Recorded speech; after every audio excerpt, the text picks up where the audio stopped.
¿Qué tal? Qué gusto que estemos juntos un día más en nuestra serie siguiendo las huellas de Jesús de Nazaret. Y estamos en la meditación número 11, crecimiento y llamado. Nuestros textos se encuentran en Lucas 2, 39 al 52 y 1 de Samuel 3, verso 1 al verso 10. Esta meditación corresponde al viernes 12 de febrero. Yo soy Rafael Pola. Todos sean muy bienvenidos.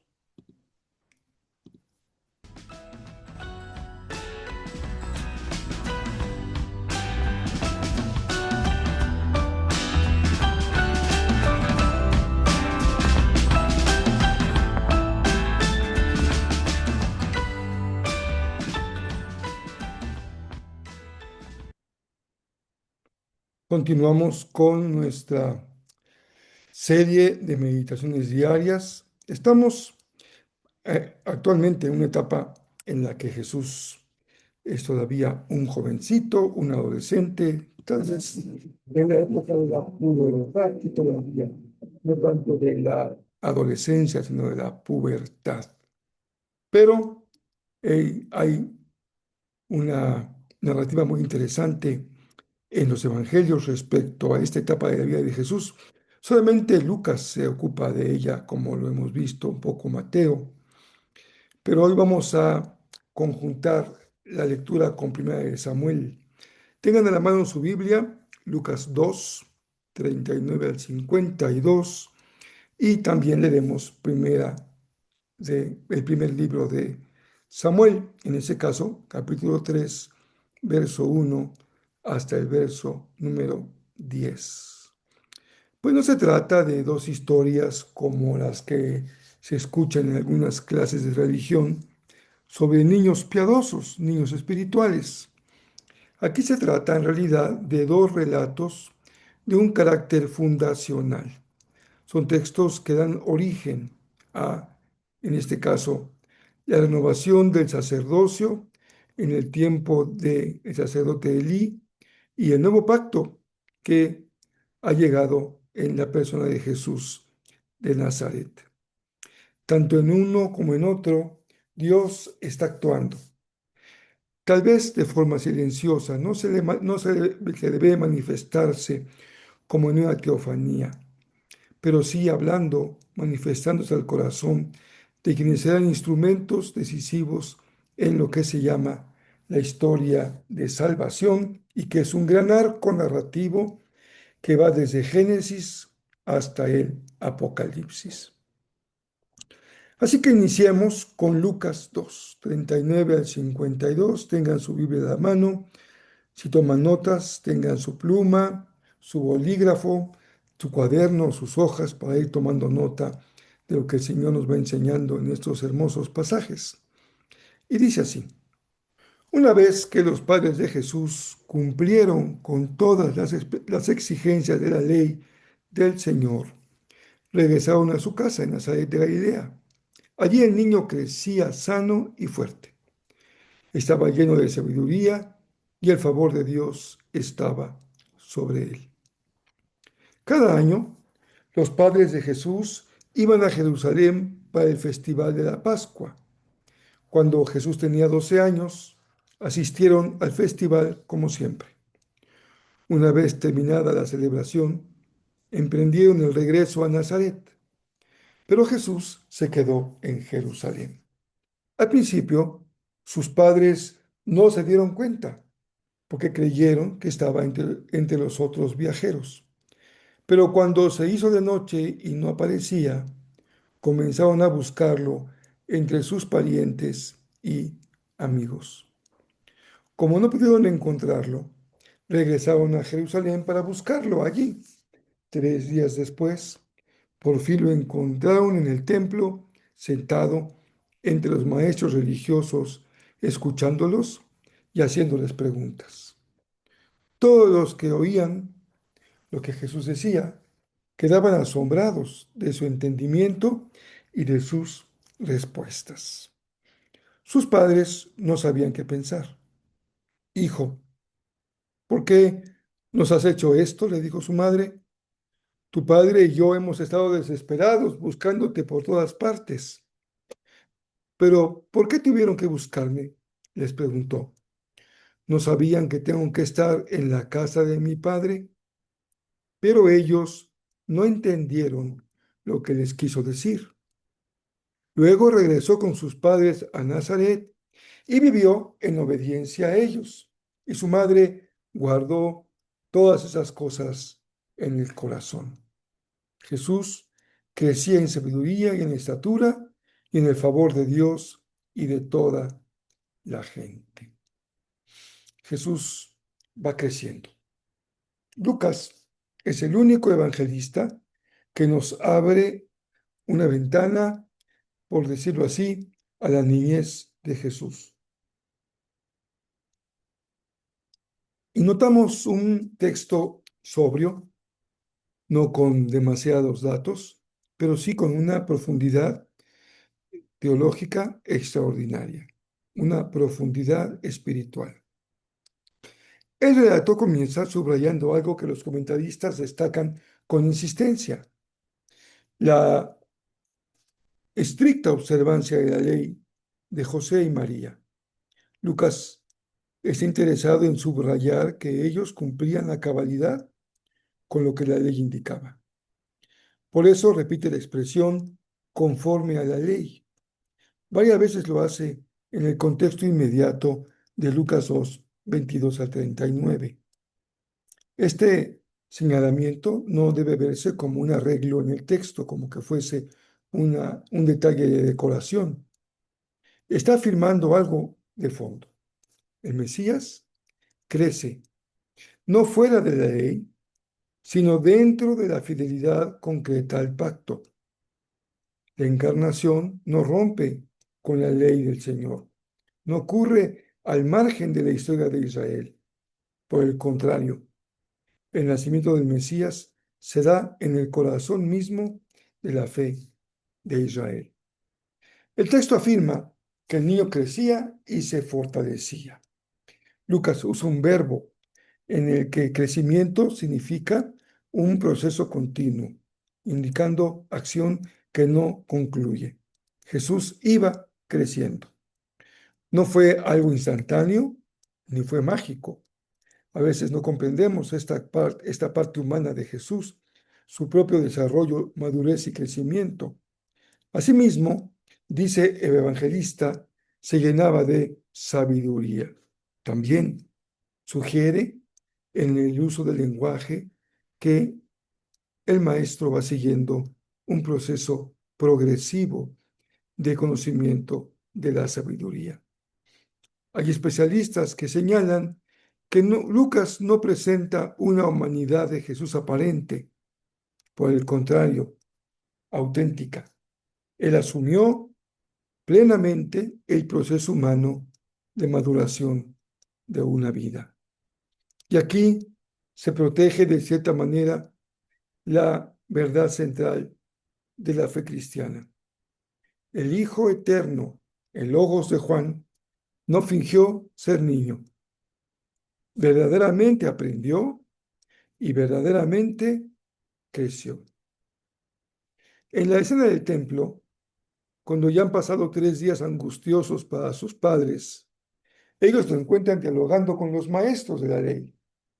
Lucas utiliza un lenguaje que indica intercambio, oír y preguntar. El asombro de los doctores no proviene de un niño que presume saber mucho, sino de respuestas verdaderamente profundas.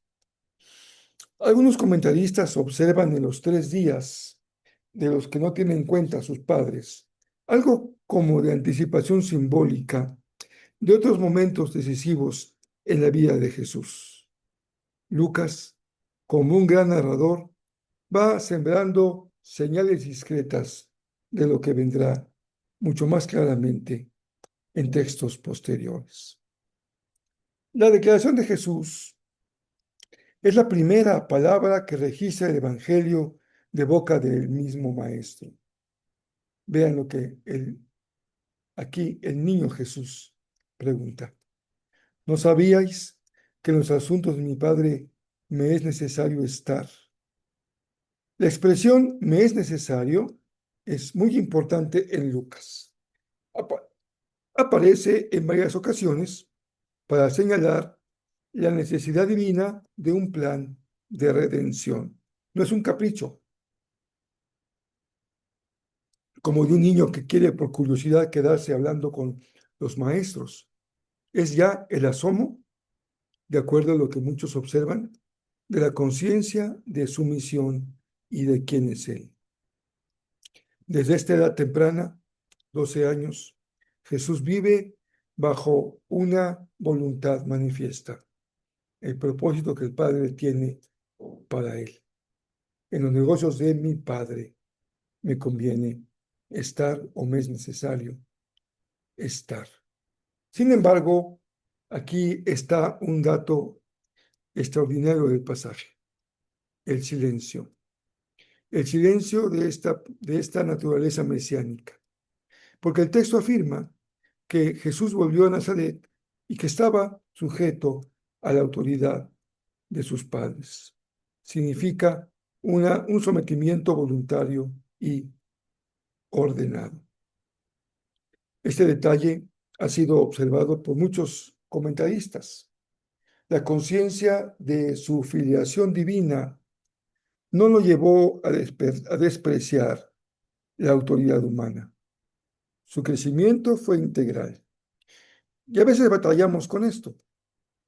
Batallamos con integrar de una manera saludable la voluntad humana, la voluntad divina con la autoridad humana. La sabiduría en la que Jesús creció era tanto intelectual como espiritual. Su estatura habla de su desarrollo físico. La gracia para con Dios es de su aceptación en la presencia del Padre, de su vida, de su tarea. Y gracia para con los hombres es esa empatía, ese don de gentes que Jesús tenía en su convivencia con su comunidad. Lucas, de manera muy enfática, describe un crecimiento de equilibrio perfecto. La verdadera espiritualidad no anula la humanidad, la perfecciona. Debemos esto entenderlo muy bien cuando vemos algunas personas que batallan para integrar la parte humana con la parte espiritual. En nuestro caso, hemos venido enfatizando desde ya muchos meses la integralidad del mensaje del Evangelio. Por eso dedicamos tiempo a un plan de salud integral, dedicamos tiempo a la familia, dedicamos tiempo a la salud emocional y sin duda que dedicamos tiempo a las disciplinas espirituales, porque se trata de crecer de manera integral. Pero no acaba aquí la cosa. Vámonos ahora hasta 1 Samuel 3, 1 al 10. Dice el texto bíblico. Mientras tanto, el niño Samuel servía al Señor ayudando a Elí. Ahora bien, en esos días los mensajes del Señor eran muy escasos y las visiones eran poco comunes. Una noche, Elí, que para entonces estaba casi ciego, ya se había acostado. La lámpara de Dios aún no se había apagado. Y Samuel estaba dormido en el tabernáculo cerca del arca de Dios. De pronto, el Señor llamó, Samuel. Sí, respondió Samuel, ¿qué quiere? Se levantó y corrió hasta donde estaba Elí. Aquí estoy. ¿Me llamó usted? Yo no te llamé, dijo Elí. Vuelve a la cama. La escena se repite en el verso número 6 y también la respuesta de Elí. En el verso 7 dice el texto, Samuel todavía no conocía al Señor, porque nunca antes había recibido un mensaje de él. No había voz de Dios. Así que el Señor llamó por tercera vez. Y una vez más, Samuel se levantó y fue donde estaba Elí. En ese momento, Elí se dio cuenta de que era el Señor quien llamaba al niño. Entonces le dijo a Samuel, verso 9, ve y acuéstate de nuevo Y si alguien vuelve a llamarte, di, habla, Señor, que tu siervo escucha. Así que Samuel volvió a su cama y el Señor vino y llamó igual que antes. Samuel, Samuel. Y Samuel respondió, habla, que tu siervo escucha. El texto de 1 de Samuel comienza con una afirmación inquietante. La palabra del Señor era preciosa en aquellos días y no había visión frecuente. El término que usa el texto original puede traducirse como la palabra era rara o era valiosa. Ambas ideas se entrelazan. Cuando la palabra escasea, se vuelve un tesoro. Los comentaristas destacan que en este versículo describe una crisis espiritual en todo Israel. No es solo el silencio del que da cuenta el texto, es la decadencia moral en la que se encuentra el pueblo. Elí, el sacerdote, aparece con la vista debilitada. Muchos intérpretes ven aquí más que un dato médico de una carencia física del sacerdote, ven el símbolo de un liderazgo espiritual que ha perdido densidad, valor, dimensión espiritual. Pero en medio de la oscuridad, el texto señala algo luminoso. La lámpara de Dios aún no se había apagado. Donde se abra la escritura, la lámpara de Dios no se apaga. Esta frase es profundamente simbólica. Aunque el liderazgo se encontraba en crisis y la voz divina parece ausente, Dios nunca abandona su propósito y espera el momento adecuado, oportuno, cuando el Señor llama a Samuel. El verbo hebreo sugiere insistencia. Y cuando finalmente responde Samuel con una palabra hebrea muy importante, himnemi, himnemi, aquí estoy. Pronuncia una de las palabras más hermosas del Antiguo Testamento. No es mera localización geográfica, aquí estoy, no. Se trata de disponibilidad total al Señor. Aquí se observa que el texto dice literalmente que el Señor vino y se paró. Así es como se describe la voz que llama. Es como una manifestación con una imagen física fuerte. Dios se presenta activamente. La revelación, como siempre, no es producto del esfuerzo humano, es siempre iniciativa del Señor.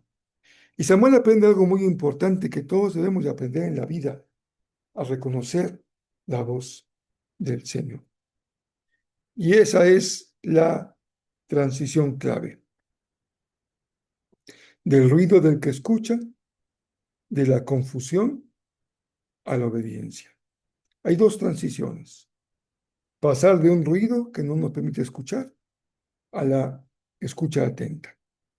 Y de una condición de confusión a una respuesta obediente.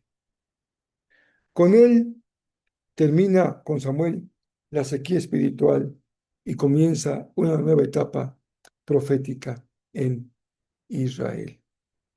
Hoy hemos contemplado, hemos leído dos historias de infancia tan importantes que cambiaron el curso de la historia de Israel en Samuel y de la historia de la humanidad en Jesús.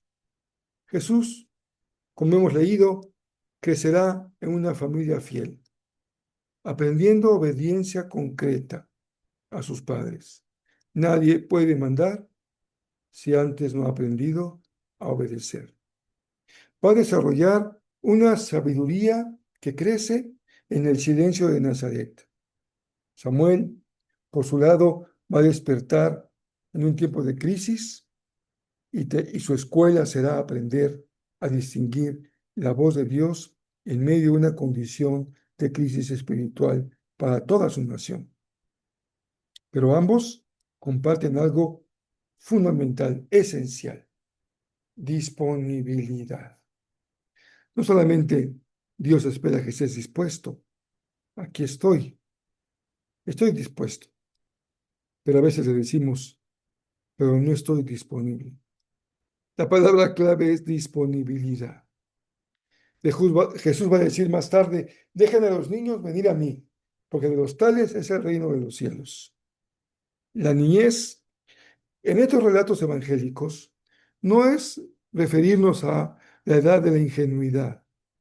Por el contrario, tiene que ver con apertura, con capacidad de aprender, con disposición a obedecer. La pregunta que hemos venido siguiendo desde que empezamos esta serie es, ¿quién va delante de nosotros? ¿A quién vamos siguiendo? ¿Quién es Jesús de Nazaret? Ahora tenemos una respuesta más. Lucas lo hace con sobriedad, pero a su vez con profundidad. Es el Hijo consciente de su misión, pero también el niño obediente en Nazaret, plenamente divino en identidad, plenamente humano en su desarrollo. Mateo nos había hablado ya de esa huida traumática a Egipto. Lucas, en cambio, nos muestra que esa historia, por terrible que fue, no definió el corazón de Jesús, llenándolo de amargura. El favor de Dios estaba sobre él. La gracia fue la que modeló su carácter. Jesús y Samuel nos enseñan que el crecimiento espiritual requiere dos realidades que van inseparables. El entorno, tanto del crecimiento de Samuel con Elí, como el entorno de José y María en el hogar de Jesús, un entorno que cultive la fidelidad. ¿Qué estamos cultivando en nuestros entornos de vida? Ahí donde construimos mundo con otros más. ¿Cuál es el entorno que se cultiva? Fidelidad. Y el segundo componente es un corazón que siempre aprende a decir, habla Señor, que tu siervo escucha. El reino de Dios avanza, no solo en grandes escenarios, también avanza en esos años en los que parece que predomina el silencio, porque en el silencio se da una etapa fundamental que es la de la formación. Nazaret con Jesús y Silo con Samuel fueron escuelas del alma. Allí, en la aparente quietud, Dios estaba iniciando la transformación de la historia. Hoy nos quedamos con una frase memorable de Chesterton, de su obra El hombre eterno. Dice lo siguiente: la cosa más extraordinaria del mundo es un hombre ordinario, una mujer ordinaria y sus hijos ordinarios. Esto es extraordinario. Muy bien, vamos a las preguntas de reflexión y de acción. La primera tiene que ver con el crecimiento. Jesús creció en Nazaret durante años en el que los evangelios apenas se ocupan de ellos.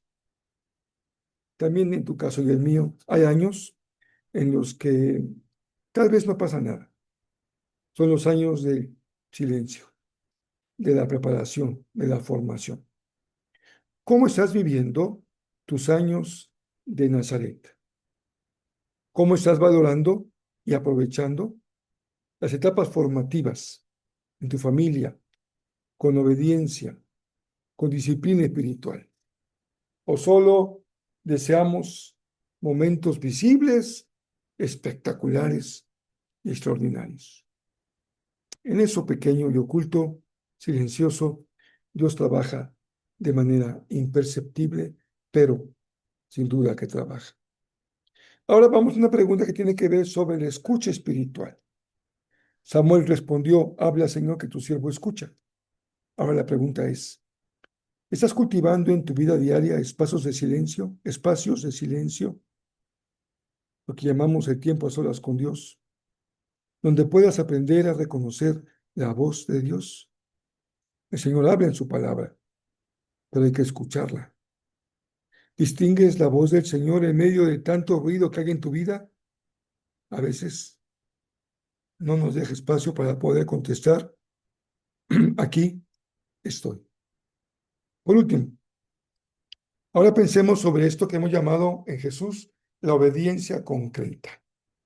Jesús sabe que hay algo especial en él. Vuelve a Nazaret y sin embargo queda bajo la sujeción a la autoridad de sus padres. Tu espiritualidad se traduce en obediencia concreta a la palabra, al pastor de las ovejas y a relaciones que sean sanas en un entorno como el que dio en la vida de Jesús con la familia, esta familia piadosa de los padres de Jesús. Jesús supo sujetarse a sus padres. Y a veces no entendemos la importancia de estar sujetos. Es una etapa formativa, porque el que no sabe obedecer, mañana no va a saber mandar. ¿Cómo puedes medir tu espiritualidad, tu madurez espiritual? Aquí te doy un elemento concreto formado como pregunta. ¿Tu vida espiritual se traduce en obediencia concreta? ¿Tu crecimiento espiritual se refleja en tu humildad, en tu respeto y ante la madurez que reconoces en otras personas? Aquí está la clave de lo que aprendemos hoy en esta bella historia de Jesús y de Samuel. Les envío un abrazo muy fuerte, muy cariñoso. Que Dios siga obrando ricamente en cada uno de ustedes.